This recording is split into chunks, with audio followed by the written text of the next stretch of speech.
It was late September 2024, a time when the crisp bite of fall began to creep into the air. A group of 5 friends, Eli, Sarah, Kyle, Jasmine, and David, decided to spend a weekend away from the buzz of the city. They found a remote cabin nestled deep in the forest of northern Utah. The cabin, old and forgotten by time, stood eerily against the backdrop of towering pine trees and thick, silent woods. It seemed like the perfect place to disconnect from their chaotic lives. Eli, the organizer of the trip, was thrilled. "This is going to be great," he exclaimed as they unloaded their bags and settled into the rustic cabin. Night fell quickly, as it often does in the mountains. The stars appeared brighter here, far from the glow of city lights. But as the darkness deepened, an unsettling stillness settled over the forest. The only sounds were the occasional rustle of leaves or the distant call of an owl. After dinner, they gathered around the fireplace, drinking hot cocoa and telling stories. Sarah, always the history buff, began to talk about local legends. "You know," she started, her voice low and ominous, "the Navajo tell stories about creatures called Skinwalkers. They're witches, shamans who've turned to dark magic, capable of transforming into animals, or worse, mimicking the appearance and voices of people you know." Kyle chuckled, clearly unimpressed. "Skinwalkers? Come on, Sarah. That's just an old legend." "Maybe," she replied, a mischievous glint in her eye. "But out here, who knows what's real and what's not?" The wind outside howled louder, and the fire in the hearth flickered, casting long, dancing shadows across the room. The atmosphere shifted. What had been playful banter moments ago now felt charged with unease. David, the quietest of the group, stared into the fire, his face unreadable. "We shouldn't joke about things like that," he said softly. "These stories come from somewhere." Jasmine, always trying to lighten the mood, smiled. "Okay, enough scary stories for one night. How about we head to bed? We have a long hike tomorrow." The group reluctantly agreed, and they each retreated to their rooms. The cabin, though charming, creaked with age. The wooden floors groaned underfoot, and the wind outside seemed to moan as it whipped through the trees. The silence between gusts was deafening. As midnight approached, Sarah awoke to a strange noise. At first, she thought it was just the wind, but then she heard it again, a low, guttural growl coming from outside her window. She froze, her heart pounding in her chest. Slowly, she crept to the window and peeked through the curtains. Nothing. The moonlight bathed the forest in an eerie glow, casting long, jagged shadows across the ground. She was about to turn away when she saw it, something large and hunched over, just at the edge of the trees. It was too far to make out clearly, but it moved with an unnatural grace. The hair on the back of her neck stood up. Sarah backed away from the window, her pulse racing. She didn't want to wake the others. Maybe it was just an animal. But something about the way it moved unsettled her deeply. She lay back down, pulling the covers up to her chin, but sleep wouldn't come. Every sound outside seemed amplified, every creak of the cabin like a warning. Hours passed, or at least it felt that way. Eventually, she drifted into a light, uneasy sleep. The next morning, Sarah was the first to wake. She cautiously stepped outside, half expecting to see tracks or some sign of the creature she'd glimpsed the night before. But the ground was undisturbed, as if nothing had been there at all. Over breakfast, Sarah mentioned what she saw. "I think there was something outside last night," she said, her voice quiet. Eli laughed. "It's probably just your imagination. This place is creepy at night, sure, but we're in the middle of nowhere. Maybe a deer or something?" David, however, didn't laugh. He stared at her, his expression dark. "Did it look like a man?" he asked abruptly. Sarah hesitated. "Maybe?" It was hard to tell. Why? David swallowed hard. "My grandfather used to tell stories about skinwalkers. He said they could look like men or animals. Or both. They walk between worlds." The group fell silent.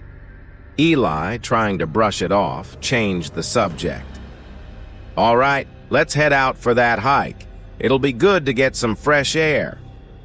The trail they chose led deep into the forest, winding through dense patches of trees and along rocky ridges. At first, the hike was enjoyable. The sun filtered through the trees, casting a warm glow, and the fresh mountain air was invigorating. But as they ventured deeper, the forest seemed to close in around them. The trees grew taller, their branches thick and twisted. A strange hush fell over the group, and even the birds seemed to grow quiet. They came upon a clearing, and that's when they saw it. A large, decaying carcass of a deer, its body mangled and torn as if by some savage animal. The sight was grotesque, with dried blood staining the grass around it. Kyle turned pale. "What the hell did that?" Eli, trying to remain calm, muttered, "Wolves, maybe." But David shook his head. "Wolves don't leave kills like that." Jasmine took a step back, her hand covering her mouth. "Let's just go back. I don't like this." The unease that had been simmering all morning boiled over. They quickly turned back, retracing their steps, but the forest felt different now. Darker, more menacing. As they walked, Sarah couldn't shake the feeling that they were being watched. Every so often, she would glance over her shoulder, convinced she saw something moving in the shadows. A flash of fur, the glint of eyes. They weren't alone. By the time they reached the cabin, the sun was setting, casting the forest in shades of orange and red. They locked the doors and windows, each of them feeling the growing tension. No one spoke of the deer carcass or the strange feeling of being watched, but it hung in the air like a thick, suffocating cloud. That night, the wind picked up again, howling through the trees. But now, there was something else. Something moving outside the cabin. Footsteps, slow, deliberate, crunching through the dead leaves. Sarah's heart raced. She wasn't imagining it this time. Suddenly there was a knock on the door. 3 slow, heavy knocks. Eli, trying to keep his voice steady, asked, "Who's there?" No answer. Another knock, harder this time. David stood up, his face pale. "Do not open that door," he whispered, his voice trembling. "It's not a person." Before anyone could react, a voice called out from the other side of the door. It was Jasmine's voice. "Let me in. It's cold out here." But Jasmine was sitting right next to him. Her face went white, and she shook her head. "That's not me." The group huddled together, fear gripping them. The knocking grew louder, more insistent, and the voice outside became more desperate, pleading to be let in. It mimicked Jasmine perfectly, her tone, her pitch, her inflections. But they all knew it wasn't her. Kyle, panicking, bolted for the door. "I can't take this anymore," he shouted. David tackled him to the ground just before he could unlock it. "It's a skinwalker," David hissed. "It's trying to get in." The voice outside grew angry, snarling now. "Let me in! Let me in!" The cabin shook as if something enormous was throwing itself against the walls. The windows rattled, and the air inside grew thick with dread. The friends huddled together in the center of the room, their breaths shallow, eyes wide with terror. Hours seemed to pass, and the banging on the walls continued, relentless and horrifying. Then, just as suddenly as it had begun, the noise stopped. The silence was deafening. For what felt like an eternity, no one moved. No one spoke. They were too afraid. Finally, as dawn's light began to creep through the windows, Eli cautiously stood up and peeked outside. Nothing. The forest stood still, the morning mist curling through the trees. But something had changed. Eli could feel it.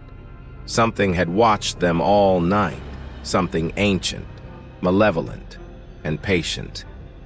David was the first to speak. "We need to leave, now." They packed up in a frenzy, not bothering to eat or even talk about what had happened. The air inside the cabin still felt thick, oppressive, and no one wanted to stay there another minute. As they drove away, the forest seemed to watch them, the trees whispering dark secrets in the wind. Sarah looked out the window one last time, and just before the cabin disappeared from view, she saw it. A tall, dark figure standing at the edge of the woods, watching them. Its eyes glowed faintly in the early morning light. They never spoke of the Skinwalker again. But deep down, they all knew it wasn't over. That thing, whatever it was, would always be there, waiting, watching, just beyond the edge of the trees, waiting for the next time they dared to return.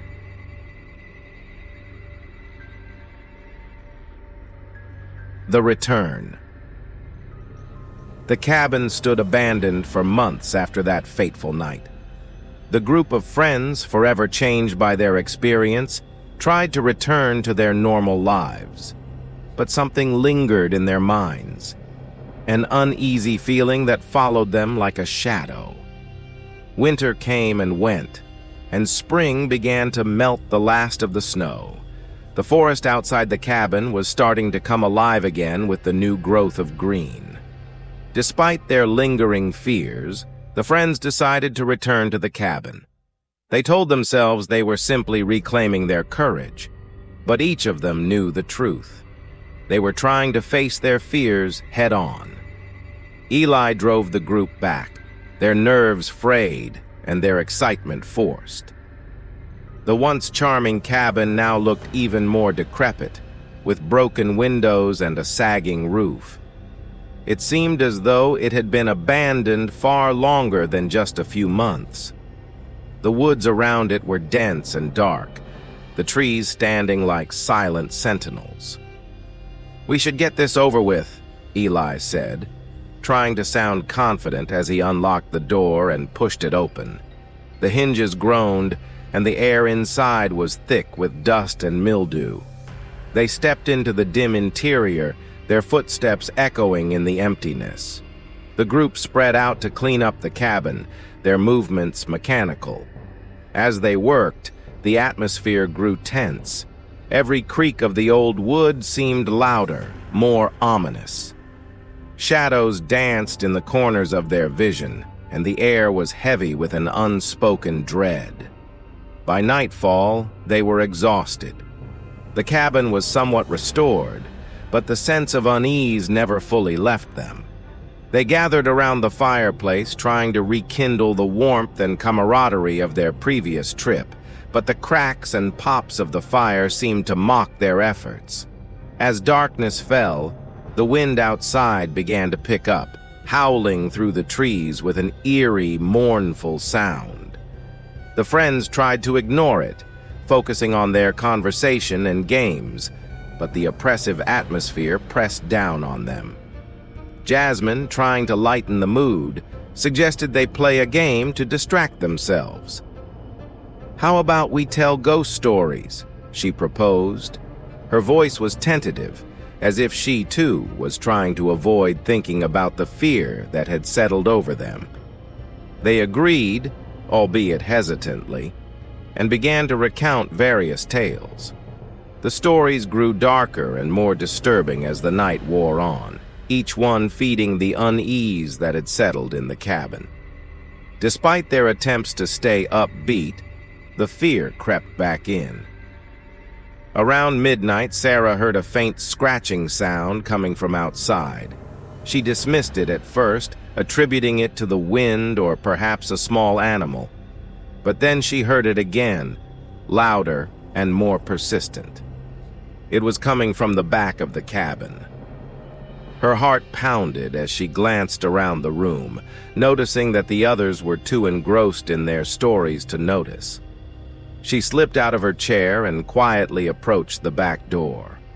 The scratching continued, growing more insistent. Taking a deep breath, she peered through the small window on the door. The darkness outside was impenetrable, but she could make out vague shapes moving around.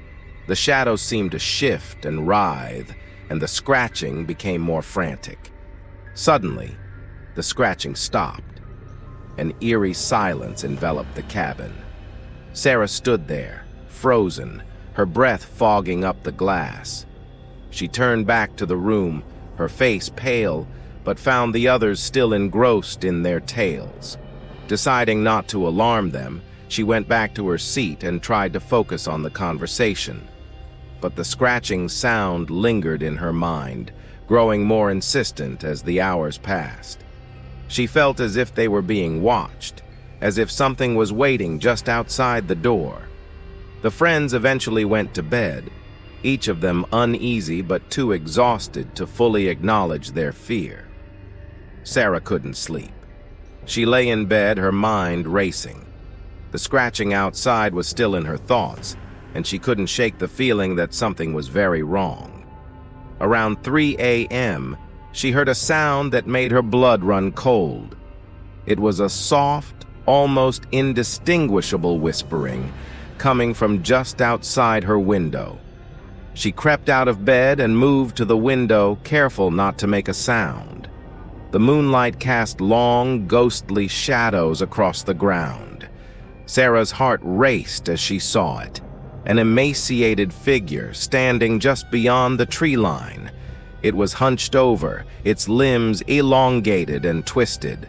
The figure's face was obscured by shadow, but its eyes glowed with an unnatural, sickly light. She stumbled back from the window, her breath coming in short gasps. The whispers grew louder, more coherent now, as if someone, or something, was trying to communicate with her. "Sarah," it whispered, the voice a chilling mix of her own and something darker. "Sarah, come outside." "Sarah," it whispered, the voice a chilling mix of her own and something darker. "Sarah, come outside." She wanted to scream, to wake the others, but she was paralyzed with fear. She managed to turn away from the window, but the whispering didn't stop. It was as if the creature outside was trying to invade her thoughts, to break through her sanity. The figure moved closer to the cabin, and Sarah could hear its footsteps crunching through the leaves. The door to her room creaked open, and she froze, her eyes wide with terror. "Sarah!" The whisper came again, this time from inside the room. She spun around, but no one was there. The cabin seemed to have grown colder, and the shadows in the room danced menacingly. She could hear faint scratching sounds coming from inside the walls, as if something was trying to get in. Desperate to wake her friends, Sarah rushed down the hallway, but as she reached the main room, she stopped dead in her tracks. The group was huddled together, their faces pale and their eyes wide with fear. They had clearly heard something. "What's happening?" Eli asked, his voice trembling. "I don't know," Sarah replied, her own voice shaking. "But we need to get out of here." Before anyone could react, the power went out, plunging the cabin into darkness. The wind outside roared with a newfound intensity, and the scratching on the walls grew louder, more frenzied. Panic set in as the group scrambled to find flashlights and candles. The shadows in the cabin seemed to writhe and twist, and the whispering outside grew louder, more insistent. The whispers were no longer just words. They were a chorus of angry, tormented voices, demanding something they could not understand. Kyle, trembling, tried to open the front door, but it was stuck. The scratching and pounding on the walls grew louder, as if whatever was outside was trying to force its way in. "Get the windows!" David shouted, trying to stay calm. "We need to secure the cabin!" But as they moved to the windows, they realized the truth. The outside was no longer visible. The windows were covered in a thick black fog that seemed to seep through the cracks. The cabin's walls groaned and creaked as if the very structure was under siege. The friends huddled together, their fear palpable. They could hear the whispers, the scratching, the pounding. It was as if the cabin itself was alive with a malevolent force. The whispers grew louder, forming a single coherent voice. "You cannot escape," it said. "You belong to us now." In the midst of the chaos, the lights flickered back on, revealing a figure standing in the doorway. It was the same emaciated creature Sarah had seen outside.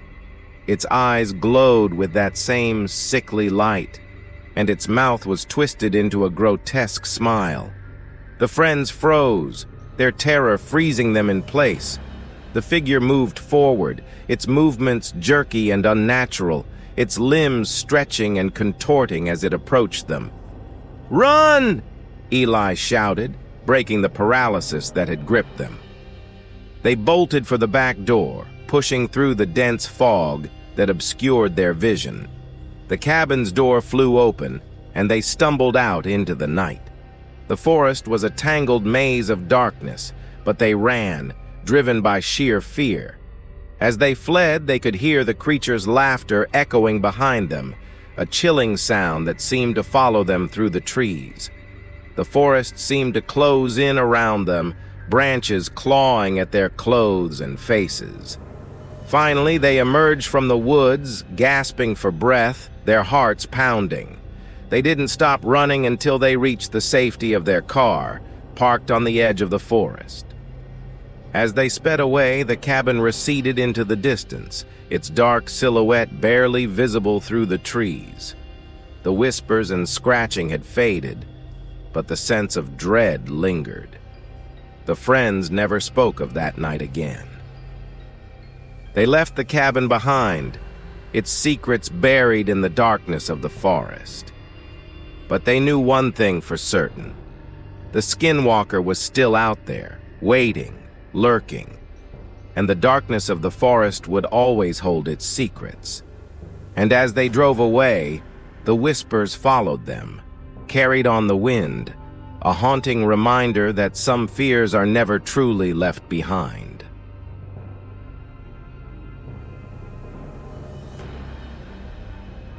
The echoes of the past. 2 years before the fateful night at the cabin, the story of the Skinwalker began in a quiet, unsuspecting town nestled at the edge of the Utah wilderness. It was a place where time seemed to slow down, and the daily routines of the townsfolk were marked by the rhythm of nature. Eli, Sarah, Kyle, Jasmine, and David had been close friends since their college days. They shared a love for adventure and the outdoors, often seeking out new experiences that would challenge and thrill them. One summer, they decided to explore the lesser-known trails and hidden spots of northern Utah. They had heard of an old cabin deep in the forest, rumored to be abandoned but rich in history. The journey to the cabin was part of their adventure. They had heard whispers about the cabin being haunted or cursed, but these stories were often dismissed as local legends. The group, eager for a new experience, laughed off the rumors as they drove through the winding roads that led to their destination. When they finally arrived, the cabin was exactly as they had imagined. A rustic, weathered structure surrounded by towering trees and thick underbrush. It was clear that the cabin had seen better days, but its charm was undeniable. The friends eagerly set up camp, their excitement palpable. Their first night was uneventful. They roasted marshmallows over a fire, shared stories, and reveled in the beauty of their surroundings. The stars overhead were brilliant, and the air was filled with the sounds of the forest, crickets chirping, owls hooting, and the gentle rustle of leaves. But the tranquility of their adventure was about to be shattered. The second night, they ventured out for a late-night hike. The forest was different at night. The familiar sounds became eerie whispers in the darkness. The trail they followed was barely visible, lit only by the glow of their flashlights and the pale moonlight filtering through the trees. As they walked, Sarah began to share the local legends she had come across. "There are stories about something called a skinwalker," she said, her voice carrying a mix of intrigue and unease. "They're said to be witches who can transform into animals or mimic human voices." Kyle scoffed. "Come on, Sarah, that's just folklore. We're here for a good time, not ghost stories." Jasmine, however, was intrigued. "I've read about skinwalkers too. They're a part of Navajo culture, right?" David, always more reserved, listened intently but didn't say much. He had heard the stories as well, but chose not to speak up. Their hike ended at a small clearing, where they set up camp for a while.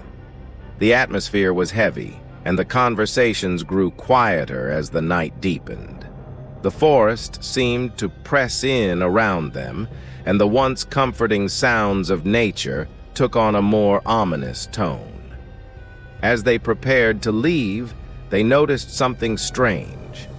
There were fresh tracks on the ground, large animal-like prints that seemed to come from nowhere and lead off into the trees.